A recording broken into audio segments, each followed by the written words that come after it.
welcome to the virtual edition of our year-round member screening series, Film Independent Presents. My name's Jen Wilson. I'm a senior programmer at Film Independent. I want to give thanks to Film Independent Presents lead sponsor, the Hollywood Foreign Press Association, and our new official partner, Vision Media, who helps us bring virtual screenings to you now. Just a note to anybody watching today, there is a question button at the bottom of your screen. And if you'd like me to ask a question to our guests today, you can just click on that button and type in a question for me to ask. Let me introduce today's guests. We have writer-director of the new Quibi series, The Stranger, Veena Sud, and the cinematographer of the series, Paul Yee. Veena is the Emmy-nominated creator of the TV series The Killing, and Paul Yee was DP on recent documentary Chef Flynn and the two recent narrative indie film features The Fits and Colwell. Welcome, Veena and Paul. Thank you, Jen.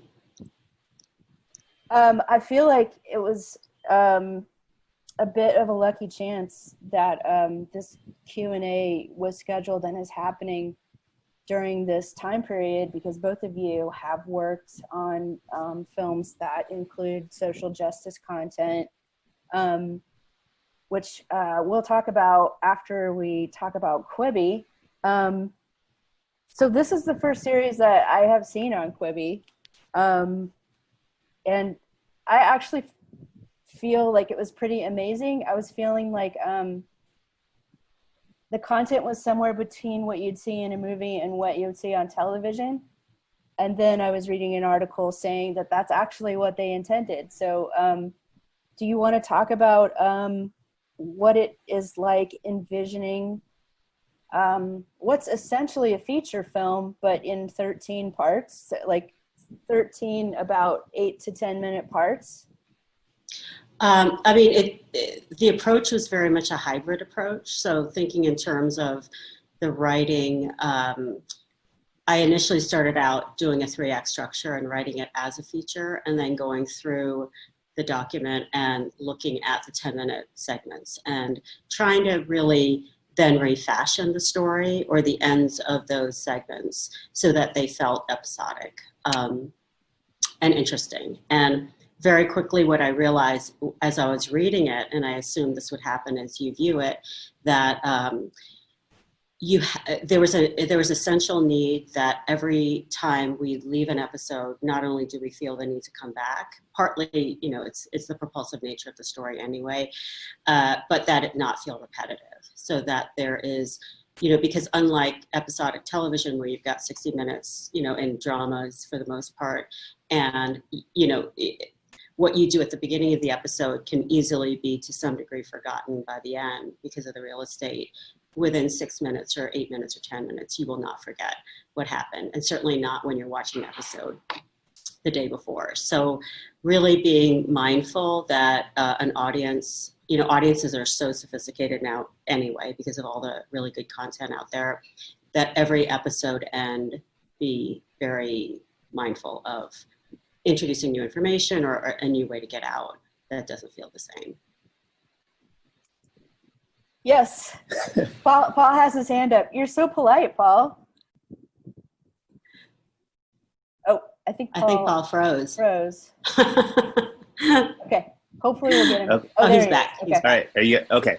Well, just to echo what Veena was saying, you know, since my background is mostly in independent filmmaking, it was interesting to me to approach a situation where you didn't have as much leeway with the script because, you know, even in episodic television, you have a little bit more space where you can like, well, this scene isn't really working, so let's trim a little from this and move it here.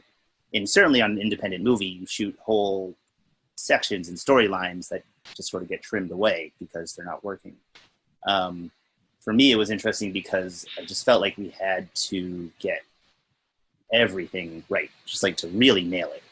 And I felt like it was, you know, it was challenging in that way. And I think to Veena's credit, she gave us something that lended itself to like these very segmented stories or chapters, if you will. So when I watched this, Quibi had sent me a link because I was originally going to watch it on my phone, and then they sent me a link that showed me both vertical and horizontal versions. And I didn't realize until I was watching them both side by side that they're kind of different cuts.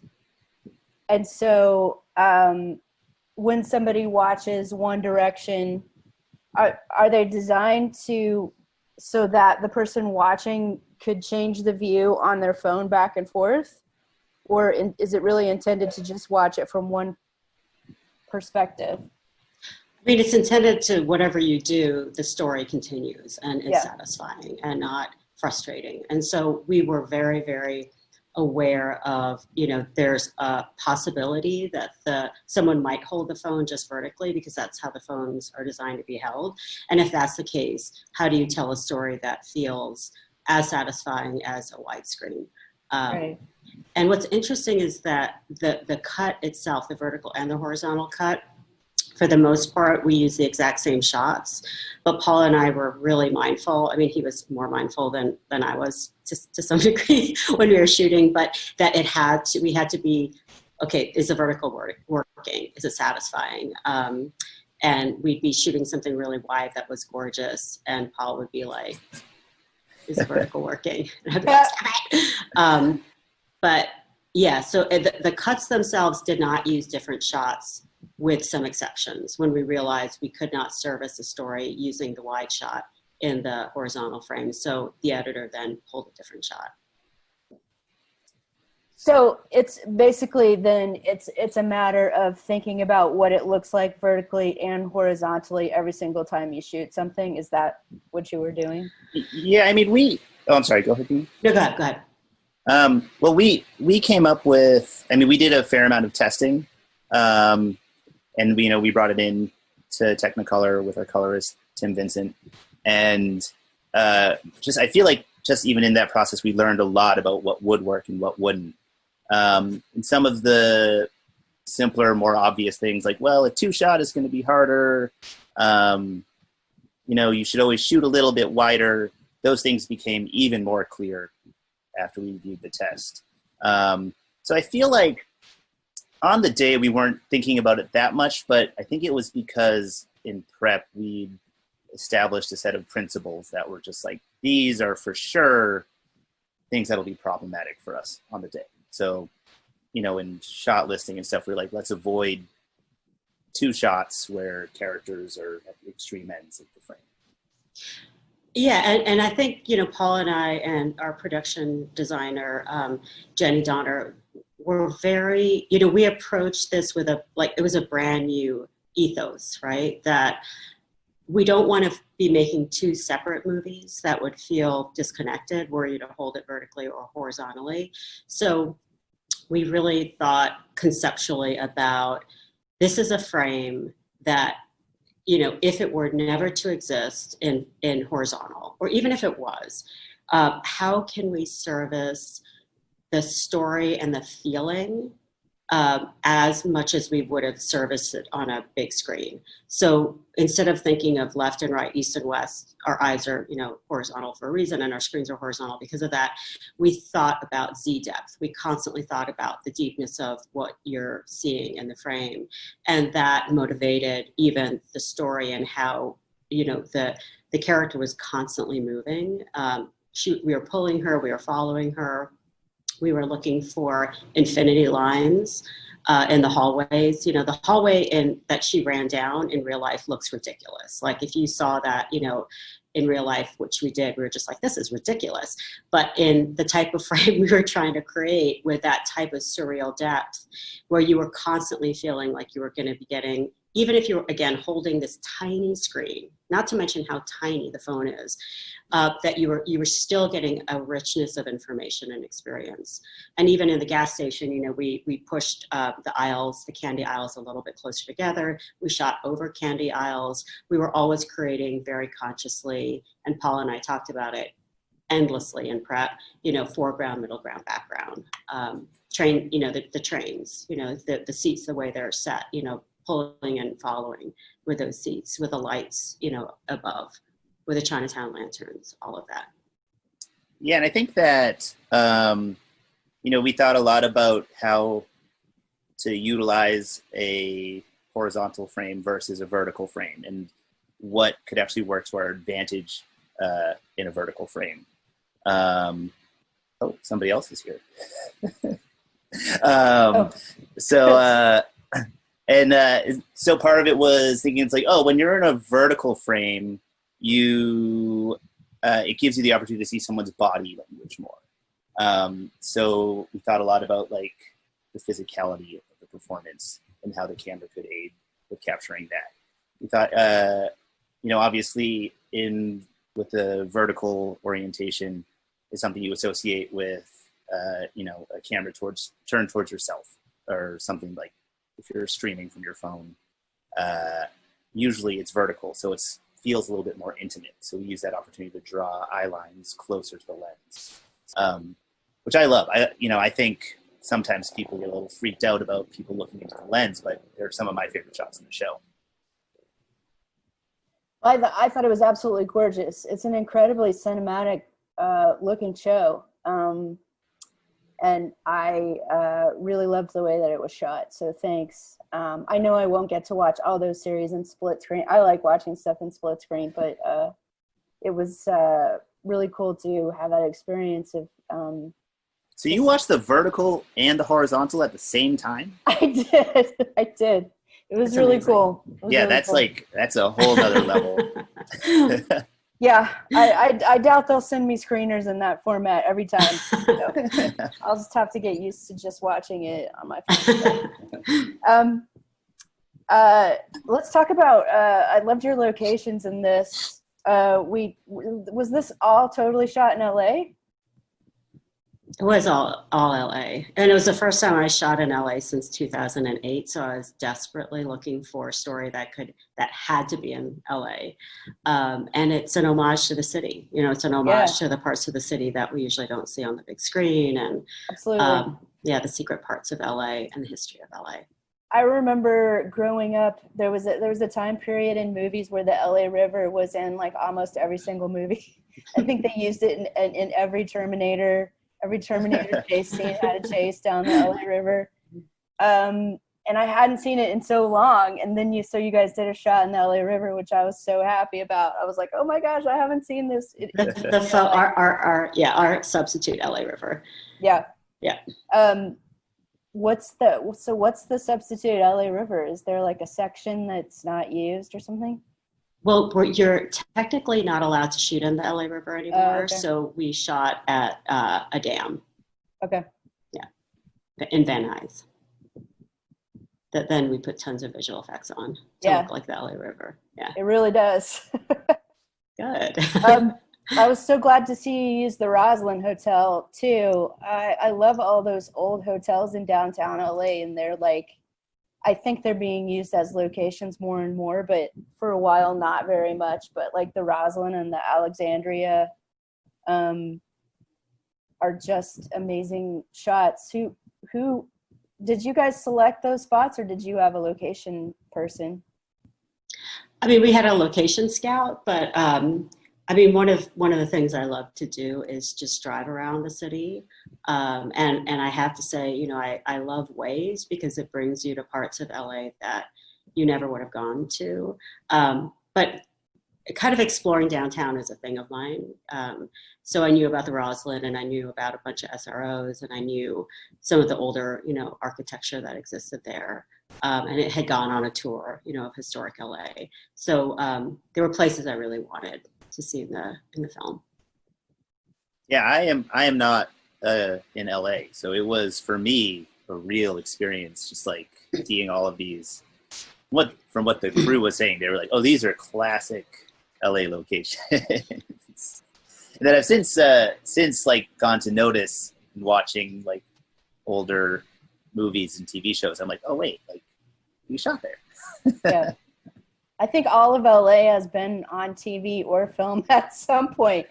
So if you watch a lot, it's so funny when you're watching things that are supposed to be another location, but they're LA. You can tell like right away, like, oh, that's LA. That's Griffith Park. That's Right. um.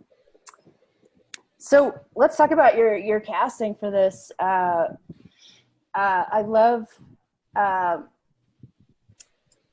Dane DeHaan, who's super creepy, and who he's so versatile, like, because he's played a creep before in some things, but he's also played, just a regular guy. Did you have any of these people in mind when you were writing? Micah Monroe, Dane DeHaan, and Avon Joja?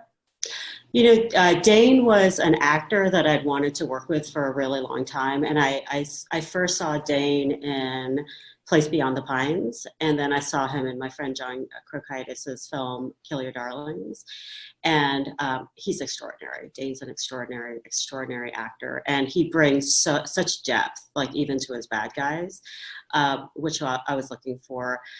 Avon and Micah were complete discoveries, and such treats for me. I'd seen It Follows after I was thinking of Micah for the role, and just been blown away, by that young woman, and just how much heart she brings, to the quote unquote scream queen role.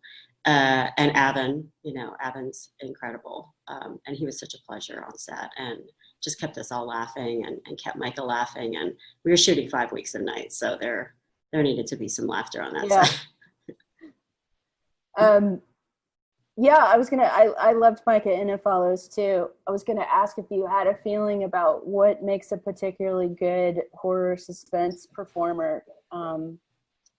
What do you think makes her so adept at playing it? It seems like they have to be like, those type of performances have to be like on and very tense and it seems like there's a lot of energy that has to be used in those performances.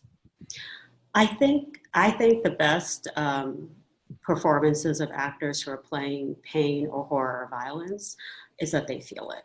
They legitimately feel it. And they don't play it as a horror. They don't play it as scary, or they don't play it as danger, but they actually go there. And it's very clear. I mean, I've done murder shows before, and when an actor is playing fear, their body, when someone is in terror, their body language is very specific, versus the kind of scream queen tropes that we see of the head thrown back and the hair flowing. And I mean, that's a little bit of an extreme kind of cliche, but people, when they're scared, do things that are very, very, very specific because they actually are scared. And that's what I feel with Micah, is she goes there 100%. And there's no kind of artifice or falseness around what her character's going through. Yeah, I thought all three of them carry this really well. The show kind of reminds me of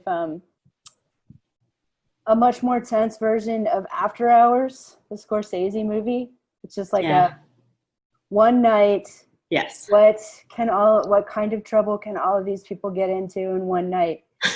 And it's a lot of trouble. Right. And shot from a woman's point of view. Right. Yeah. No male gaze. So speaking of Veena, a lot of your projects have involved racism and violence against people of color. Do you have any feeling from your own perspective about what has motivated you to write on social justice themes, and just what your feelings are about putting those things in creative content? Yeah, I mean, 7 Seconds was definitely current, and also relevant to what's been happening generationally, with police killing Black people in America. And that was a really important show that I collaborated on, created with a lot of other artists because of what was happening in Ferguson at the time. And, I've also, having female leads that, again, I brought up the male gaze, that are actual real women, and that are women who don't fit within the confines of propriety, or good girls, or expectations of how women on screen have acted before has been really important to me. And I think it just comes from the fact that I am a woman of color creator, you know, and I write what I know, as most creators do. And that's why it's so important that our industry actually have people who are creating that are diverse, because we write and we create what we know. And, you know, still the writing rooms in TV are still, I think the statistics are 90% run by men and 85% white. So our writers' rooms don't look like America. They look like some 1950s dystopia. You know, so there definitely needs to be change. And that's why, again, it's really important to have creators of color, women creators, gay and lesbian creators, people who actually reflect the real America, creating content.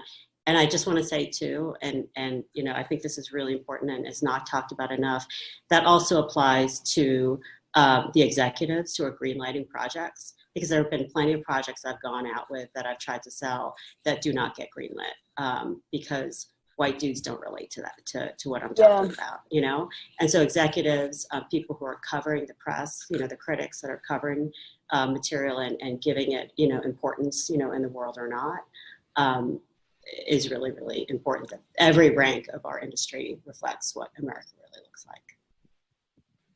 Yeah, we had some filmmakers here last week who said similar things. When they wanted to make a project that was about rape of women in the military, they were told by everybody, nobody's interested in this, and eventually had to go out on their own and get the financing by themselves and make it. And I was just sort of wondering if you're saying you've gotten a lot of pushback on getting your stuff greenlit. For the projects that you have gotten through with that content, was it just about you pushing? Is it about you figuring out different selling points for why that content could work? I think that yes, to some degree there was also having a track record helps. But I really want to emphasize that it's not the individual's pitch that matters. It's the society and the ecosystem around what we're trying to sell that matters. And even I, who did a show like The Killing that got a lot of attention and got Emmy nominations, the battles I've had to fight to get anything on the air is ridiculous. I mean, 7 Seconds was a battle. Every step of the way, you know, and including how critics responded to it. So, and again, how the press covered it. So I think, you know, I don't want to ever suggest to a filmmaker or say that, you know, just make your pitch really good and really great, and right. it will not sell. As great as it is, it will not sell if we continue to live in a racist and sexist industry. From the viewpoint of the people making the decisions, do you think that for them it's just all about the money and feeling like whatever you're pitching, like, oh, that just won't sell, people are just not interested in it? I mean, Paul, feel free to jump in, because you've like done a lot of really good work with people of color too. But I just want to say, look, it's really simple. If white men are the only people that are greenlighting stuff, we take risks and we say yes to things that we feel and we love and we want to see on screen. I mean, just look at Crazy Rich Asians and Black Panther. You know, it's any argument about the market or money or blah, blah, blah. It's just, you know, it's just, I don't know. I just get frustrated when we keep having these conversations that it's not marketable. It is marketable. You know, it's just who's going to say yes to it and who's going to finance it, and then put the giant machine and the money of publicity behind it to promote a project. Paul's raising his hand again. Well, yeah, I can't speak too much from the perspective of somebody who's had to get a project greenlit, but I do, whenever I approach a project, I think about the fact that a film crew is like a little community. And so try to support directors of color that are, you know, people above me that are people of color, and then as well as people below me. So I think it's important to work for creatives, a diverse pool of creatives, as well as hire diverse pool of crew. Because I think, that little community that you're creating should reflect the world that you want to live in. So yeah, and on top of that, crew people, I've been around many crew people that go on to become directors or producers. And I think being part of, it's a very small way of contributing, but it is a way of helping to promote people of color. Paul, you shot The Fits, which is, I know this Q&A is not about The Fits, but when I looked and saw that title, it reminded, because I was thinking about content that elevates Black people, and I was like, oh yeah, The Fits is one. I love it, which is about a Black girl who's going through a self-identity. I guess it's about so many different things, but partially self-identity, and discovers the girls' dance team and joins the girls' dance team, who are amazing. I'm just wondering if on that project there was discussions around race and shooting the movie, or. Oh yeah. Well, I mean, firstly, I would say I would not have been involved with The Stranger if it wasn't for The Fits. I mean, that it's like every day I'm so grateful that I was involved with that project, because it opened so many doors for me and has allowed me to, and has connected me with so many incredible filmmakers like Veena. But yeah, on that set, of course, like you can't ignore. It was impossible to ignore race, especially because the director, Hannah, is not a Black woman herself. But so there were, we were always, that movie is not directly about being a Black teenage girl, although it's impossible to deny that has connected with a lot of people. But yeah, specifically, I mean, we were just always. Sorry, I didn't mean to put you on the spot. It's been a long time since I've thought about it, but it was mostly just making sure that we were sensitive to the fact that we were coming into a community that we were not part of, and that the woman who runs that dance team, Mrs. Queasy, she talked to us a lot about how we had to support these girls and continue to support them even after we left, because we couldn't just be seen as this group of people that came in and then disappeared. And so, yeah, I mean, that's just one of the ways. And I know it's hard for filmmakers to keep that in mind, especially documentary filmmakers, because I feel like documentary filmmakers really ingrain themselves in people's lives, and then sometimes they just disappear from them. Right. But yeah, it's, I think, especially when you're making a film using non-actors like we did, it's hard to remember that they are, especially if they're children, it's hard to remember that they are, people who aren't used to being on set all day. Well, I feel like you're both working on content with a social conscience, and that's something I've been thinking about a lot this week, is the power of content to change us, to change our ideas about people and things and society. And so I just thank you both for your efforts working on projects like these, because I think it's important, but also I think it's possible to make great work and say something real and really touch people. So thank you both for doing that. Let's see if we have questions from the audience.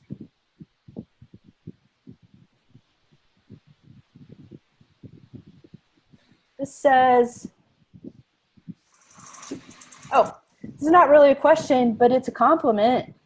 It says, I resisted Quibi, yet had to watch some of its shows for work. So I started with The Stranger, which I loved as a film noir in my city of birth, LA. Thank you. Thank you. I have to say, it seems like the conversation about Quibi for people who love film is, why would I want to watch that film on my phone? Is that something that you guys, sorry, I said guys, you too, is that something that you two thought about when you signed on to do this? Like, do I really want to make something that's going to be on a phone? Yes, I didn't really get it. And, when my agent said, Jeffrey Katzenberg wants to meet with you about it, I thought to myself, but I don't want to do anything on a phone. I'm like, I had a flip phone, like 2 years ago. I don't know. And I don't like the thing. And I went to talk to Jeffrey, and very quickly I realized that what he was proposing, and I think it's just the tip of the iceberg, is we have very specific relationships with these devices that are radically different from how we relate to a screen. And that is a potential way to tell stories in a way we have not done them before. And so, everybody from like LA to like Paris to like the small, town my mother grew up in the Philippines, have a very specific, all of us have this universal response when we hear ding ding. We all have this like rush, throughout the world of endorphins, and it means something. And so it was an opportunity to say, how can I look at this completely new device and think of other ways to reach out and touch people?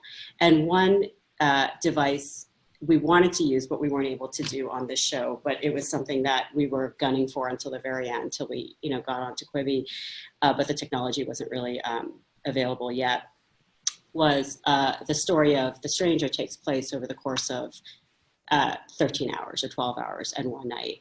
And it drops at 7 p.m., 8 p.m., 9 p.m., and 10 p.m. And we literally wanted the Quibi, the technology, to drop every episode into your phone at 7 p.m., 8 p.m., 9 p.m. to kind of converge with what was happening in the story, and use Carl E's creepy text tone to alert that you've got it. So by mid-season and by, episode 6 at 2 a.m., you're in bed, you're sleeping, and you hear creepy Carl E's tone. And I was fascinated. Like, I've got texts in the middle of the night. I wake up, I read them, I respond to them, I have dreams about them. Like, would our audience at some point start dreaming about Carl E. or start texting or start sharing in the middle of the night? So we were not able to do that with this, but it opens up a whole other possibility. It might be the missing link with VR. Why VR hasn't worked. It's very, for someone who's not into technology, it became very interesting just as an artist to have a different palette and a different way of exploring storytelling. Right. Yeah. What do you think, Paul? Did you have any objections, or you were just like, let's go? No, I mean, I am always thinking about the final way that content is going to be consumed. And even, you can even see in the past few years how things have changed between shooting mostly for screen, like a theater screen, versus your computer, where something I've thought about is how a really tight close-up feels so good when you're looking on your phone. But when you're looking at it in a theater, it's like, this is insane. Why would I want to see a close-up this close? This is just another way of thinking about, it's a bigger step, but it's like another challenge that filmmakers have to work with as far as how people are consuming their content. I mean, everyone's watching stuff on their phone. I mean, I know that people who really consume films are probably taking the time to sit down and watch on TV. But I think a lot of people are watching just on on the bus. Well, yeah. I mean, I felt like I had a little bit of an objection to it too, but then I was like, how many hours of cat videos and otter video do I watch? Like, I might as well be watching some content that's actually, you know, well shot and well written and actually, you know, has actors that I want to see and know. Um, so, um, and I actually do feel it's kind of a hybrid experience. Like, it is somewhere between TV and film, and I sort of, you know, I'm obsessed with the history of film, and you know, if you go back, film is behind a lot of technical. It's always been a super technological thing. It's usually at the filmmaking is usually at the forefront of visual technologies and photographic technologies. So those technologies have the power to influence all kinds of media and influence storytelling too, I think.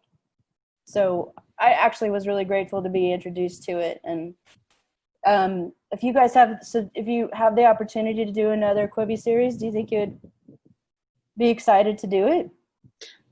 Yeah, I mean, I would definitely be excited. I think the next question would have to be, what would be the evolution? What would be the artistic evolution?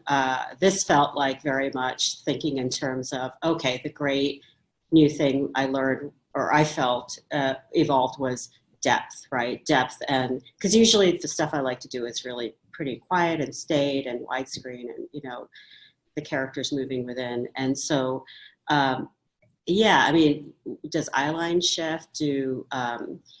How do you tell a story that takes completely new devices that maybe we don't use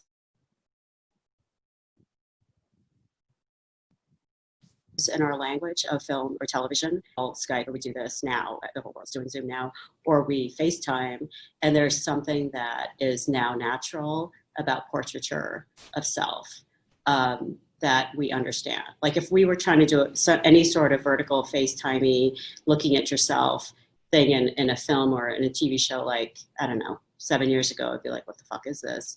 Now we know exactly what it is, you know, and we have an emotional relationship to what that means. And so it's all fascinating to see what that next thing would be. Yeah, I mean, I think I for sure would do another Quibi show. I thought it was very exciting to work on it. But to me, it's pretty clear that everybody having a camera in their hand is a monumental technological achievement. And so as far as like scripted filmmaking, it's like, how do we start to use that language in a way, whether it's using that interface directly or sort of using this sort of unique perspective that everyone's sort of grown used to. And you had mentioned, Jen, to how the technology affects the actual content.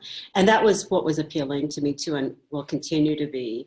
In the same way television necessitated, because it couldn't compete with a spectacle of cinema, right? So you had to bring in plays and radio shows and have two people talking, because that's all you could really do with the big cameras and studios. But drama evolved radically. On screen that versus spectacle with the advent of television. I'm wondering and it will be a slow evolution, you know, like television was, but what these small devices that we walk around with, the new content that will start coming out besides TikTok-y type things. And I think it'd be really interesting, like as a lab, to just take like 14-year-olds and 15-year-olds who this language is completely natural to them, yeah, and have them do stories, you know, and see what kind of framing they come up with in content. I can tell you're a film history nerd too. Whenever you use that word spectacle, you light up, right? The age of spectacle. Yes. The first age of cinema. Actually, watching this, I'm a big silent film fan, and this reminded me of some of the sort of first silent films I watched were the serialized films that they used to show. Serialized content was big back when you would go watch a bunch, like a newsreel, a serialized content, a cartoon, then the main movie. But then unless you went to another movie like the next week, so it got people coming back to the movie so you could see like the rest of the serial. But I think it's really interesting to think about how serialized content is a bit different, but I don't know. I also think there's something fun about it, and energizing about it. So yeah, absolutely. Like we're all getting tired of the 1 hour. You know, who Yeah. wants to commit to that anymore? Nobody does. We're all like, God, make it half an hour, please. Make it 10 minutes. Make it 10 minutes and I'm in. Yeah. I think it's actually, it's a challenge to filmmakers, but it also reminds you as content creators how much you can get into a short time and how you can make your content more rich and more sort of compact and like, okay, we have this amount of time. It's like a challenge. We have this amount of time to accomplish this. Let's see if we can get it into this time. I remember doing, I don't know if it's around anymore, but back in the day, the 24-hour play. Yes. That was amazing. That was an amazing exercise in how much and how, can you do in this tiny amount of time with performance and writing and directing and staging, and putting out enough cookies, for the audience. And it was all really hands-on and really fun. It was fun. That's what this felt like. It was a lot of fun. So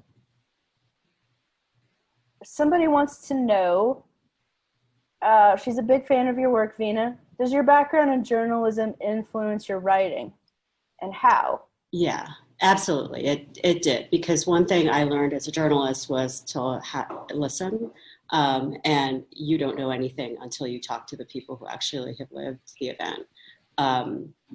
I wasn't a very good journalist because I did want to make things up after I talked to them, but